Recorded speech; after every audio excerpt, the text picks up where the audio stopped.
नमस्कार दोस्तों, study PT में आपका स्वागत है। आइए देखते हैं इस वीडियो में सीटेट के लिए पर्यावरण अध्ययन का 300 प्लस महत्वपूर्ण प्रश्नों का 30वां भाग। यह प्रत्येक दिन सुबह 11 बजे अपलोड किया जाता है। यह वीडियो आने वाले सीटेट एग्ज़ाम के लिए बहुत ही महत्वपूर्ण है। इस वीडियो को ज़्यादा से ज़्यादा लाइक और शेयर करें ताकि अन्य छात्रों को भी इसका लाभ मिल सके।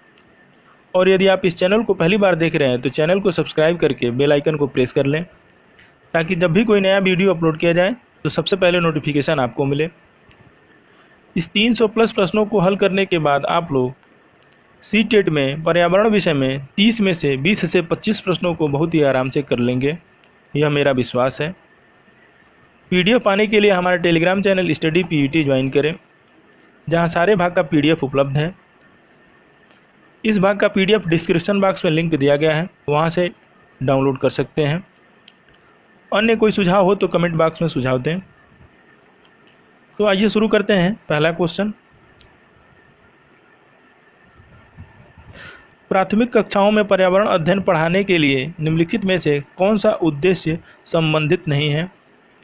ऑप्शन ए है भौतिक और सामाजिक परिवेश के प्रति संवेदनशीलता विकसित करना। ऑप्शन बी है पर्यावरण को खोजने के अवसर प्रदान करना। ऑप्शन सी है विज्ञान के आधारभूत प्रत्ययों और सिद्धांतों को रटकर याद कर लेना। और ऑप्शन डी है अवलोकन, मापन, भविष्य कथन और वर्गीकरण जैसे कौशलों का विकास करना। इसका सही आंसर है ऑप्शन सी, विज्ञान के आधारभूत प्रत्ययों और सिद्धांतों को रटकर याद कर लेना। पर्यावरण अध्ययन का उद्देश्य अवधारणाओं को समझना तथा चिंतन करके अपनी अभिव्यक्ति देना है। इससे छात्र की बौद्धिक स्तर में वृद्धि होगी। सिद्धांतों को रटकर याद करना या कराना पर्यावरण अध्ययन का उद्देश्य नहीं है। नेक्स्ट, दूसरा क्वेश्चन है, पर्यावरण अध्ययन शिक्षण के संदर्भ में राष्ट्रीय पाठ्यचर्या की रूपरेखा यानी एनसीईएफ 2005 निम्नलिखित में से किसे प्रस्तावित नहीं करती? ऑप्शन ए है बच्चों के अनुभवों और संदर्भों से जोड़ना। ऑप्शन बी है तकनीक शब्दावली से परिचित कराना। ऑप्शन सी है विषयानुसार उपागम। और ऑप्शन डी है हस्तपरक क्रियाकलाप। इसका सही आंसर है ऑप्शन बी, तकनीक शब्दावली से परिचित कराना। पर्यावरण अध्ययन के शिक्षण के संबंध में राष्ट्रीय पाठ्यचर्या की रूपरेखा 2005 यानी एनसीईएफ 2005 तकनीक शब्दावली से परिचित कराने पर जोर नहीं देती है। नेक्स्ट, तीसरा क्वेश्चन है, किसी क्रियाकलाप के लिए समूह बनाते हुए सामाजिक अध्ययन की शिक्षक को चाहिए कि वह ऑप्शन ए है उनके अंकों के अनुसार समूह बनाए। ऑप्शन बी है केवल 2 समूह बनाए और प्रत्येक में बहुत से अधिक विद्यार्थी हों। ऑप्शन सी है सभी प्रतिभागियों को सहभागिता और सहयोग सुनिश्चित करें। और ऑप्शन डी है सुनिश्चित करें कि लड़के लड़कियों के समूह अलग अलग हो। इसका सही आंसर है ऑप्शन सी, सभी प्रतिभागियों को सहभागिता और सहयोग सुनिश्चित करें।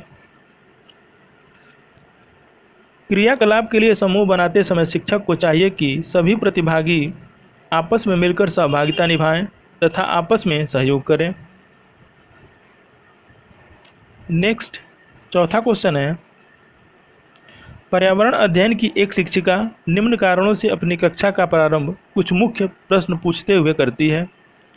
सबसे कम प्राथमिकता वाला कारण कौन सा है, उसे चुनिए। ऑप्शन ए है शिक्षार्थी का चिंतन सीमित किया जा सकता है। ऑप्शन बी है प्रश्न प्रकरण को संदर्भपरक बनाने में मदद करते हैं। ऑप्शन सी है शिक्षार्थियों का चिंतन उद्दीपित किया जा सकता है। और ऑप्शन डी है प्रश्न शिक्षार्थियों में उत्सुकता जगाते हैं। इसका सही आंसर है ऑप्शन ए, शिक्षार्थियों का चिंतन सीमित किया जा सकता है। कक्षा का प्रारंभ प्रश्न पूछने के साथ करने का मुख्य उद्देश्य यह है कि शिक्षार्थियों के चिंतन को उद्दीपित किया जाए ताकि वे उस विषय वस्तु पर चिंतन करने को तैयार हो जाएं। साथ ही विद्यार्थी में उत्सुकता का संचार हो। प्रश्न प्रकरण को संदर्भपरक बनाने का भी इसका उद्देश्य होता है।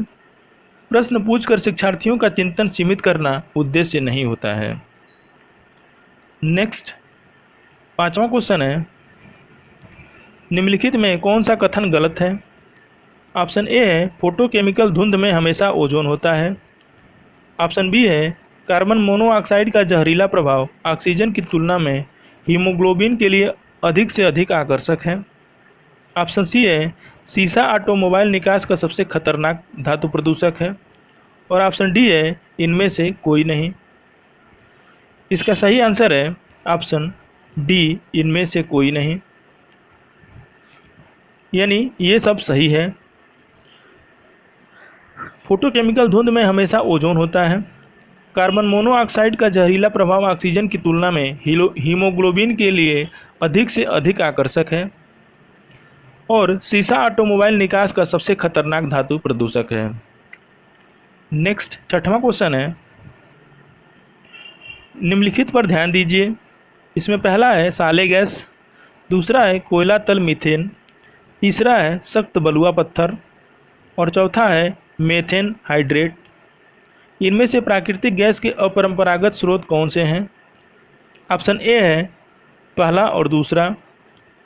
ऑप्शन बी है केवल दूसरा और तीसरा। ऑप्शन सी है केवल चौथा। और ऑप्शन डी है उपरोक्त सभी। इसका सही आंसर है ऑप्शन डी, उपरोक्त सभी।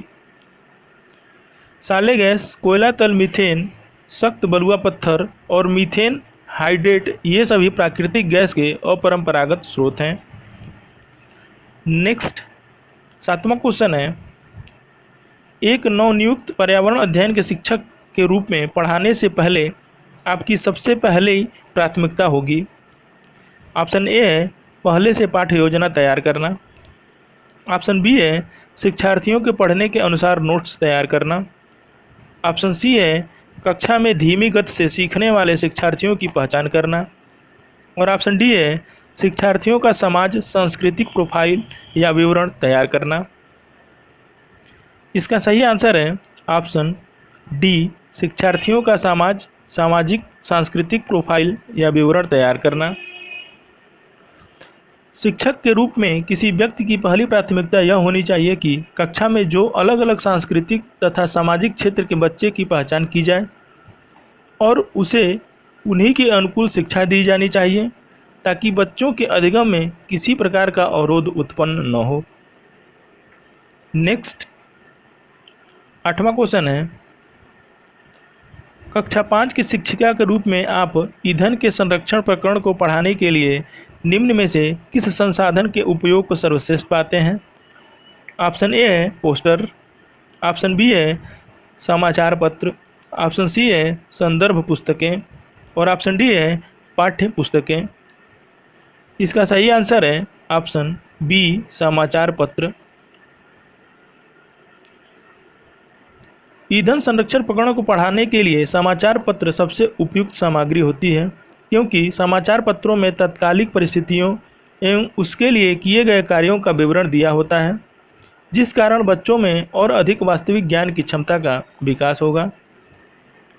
नेक्स्ट 9वां क्वेश्चन है, निम्नलिखित पदार्थों में से यदि सबकी समान मात्रा जलाई जाए तो सर्वाधिक कार्बन डाइऑक्साइड का उत्सर्जन कौन सा पदार्थ करेगा? ऑप्शन ए है प्राकृतिक गैस। ऑप्शन बी है प्रोपीन। ऑप्शन सी है गैसोलीन। और ऑप्शन डी है केरोसिन। इसका सही आंसर है ऑप्शन डी, केरोसिन। केरोसिन कच्चे पेट्रोलियम का वह अंश है जो 175 से 275 सेंटीग्रेड ताप पर आसूत होता है। इसमें पैराफिन, नैप्थीन और हाइड्रोकार्बन रहता है। इसका भौतिक और रासायनिक गुण उपस्थित हाइड्रोकार्बनों के अनुपात, संघटन और क्वथनांक पर निर्भर करता है। नेक्स्ट 10वां क्वेश्चन है,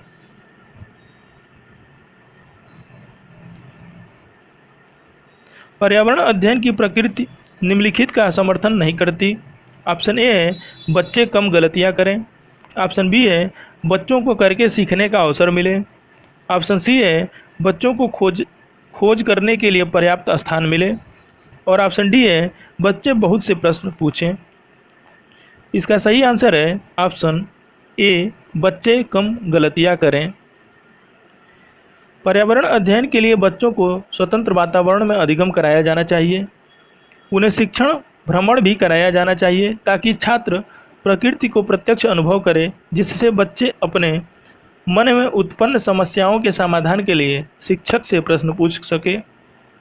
पर्यावरण अध्ययन बच्चों को करके सीखने यानी प्रयोगात्मक एवं व्यवहारिक बल देता है। पर्यावरण अध्ययन इस बात का समर्थन नहीं करता कि बच्चे कम गलतियां करें, बच्चे अपनी गलतियों के द्वारा ही सीखते हैं।